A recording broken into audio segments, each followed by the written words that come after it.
کنارے پر واقع ہے، اور یہ پہاڑی وہاں ختم ہوتی ہے جہاں راستے کا کنارہ ہے۔ اس مسجد کے قریب جو اس کے اور روحا کے آخری حصے کے بیچ میں ہے، مکے کو جاتے ہوئے اب وہاں ایک مسجد بن گئی ہے۔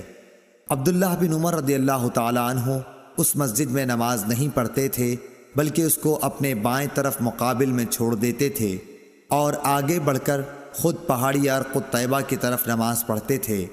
عبداللہ بن عمر رضی اللہ تعالیٰ عنہ جب روحا سے چلتے تو ظہر کی نماز اس وقت تک نہ پڑھتے جب تک اس مقام پر نہ پہنچ جاتے۔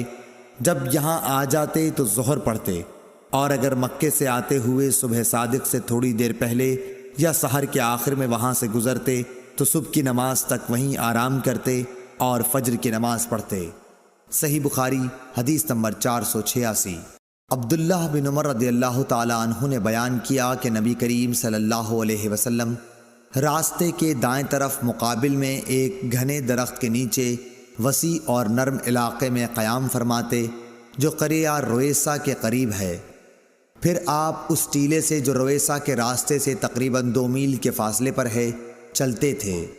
اب اس درخت کا اوپر کا حصہ ٹوٹ گیا ہے اور درمیان میں سے دوہرا ہو کر جڑ پر کھڑا ہے۔ اس کی جڑ میں ریت کے بہت سے ٹیلے ہیں۔ صحیح بخاری حدیث نمبر 487۔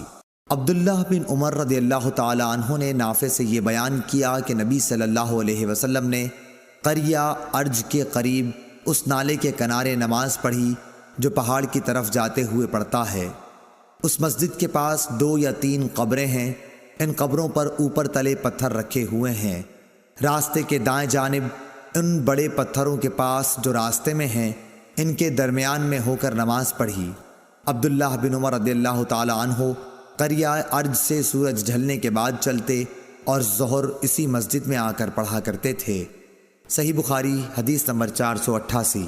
عبداللہ بن عمر نے نافع سے بیان کیا کہ رسول اللہ صلی اللہ علیہ وسلم نے راستے کے بائیں طرف ان گھنے درختوں کے پاس قیام فرمایا جو ہرشا پہاڑ کے نزدیک نشیب میں ہیں۔ یہ ڈھلوان جگہ ہرشا کے ایک کنارے سے ملی ہوئی ہے۔ یہاں سے عام راستے تک پہنچنے کے لیے تیر کی مار کا فاصلہ ہے۔ عبداللہ بن عمر رضی اللہ تعالی عنہ اس بڑے درخت کی طرف نماز پڑھتے تھے جو ان تمام درختوں میں راستے سے سب سے زیادہ نزدیک ہے، اور سب سے لمبا درخت بھی یہی ہے۔ صحیح بخاری حدیث نمبر 489۔ عبداللہ بن عمر رضی اللہ تعالی عنہ نے بیان کیا کہ نبی کریم صلی اللہ علیہ وسلم اس نالے میں اترا کرتے تھے جو وادی مر الظہر ان کے نشیب میں ہے۔ مدینے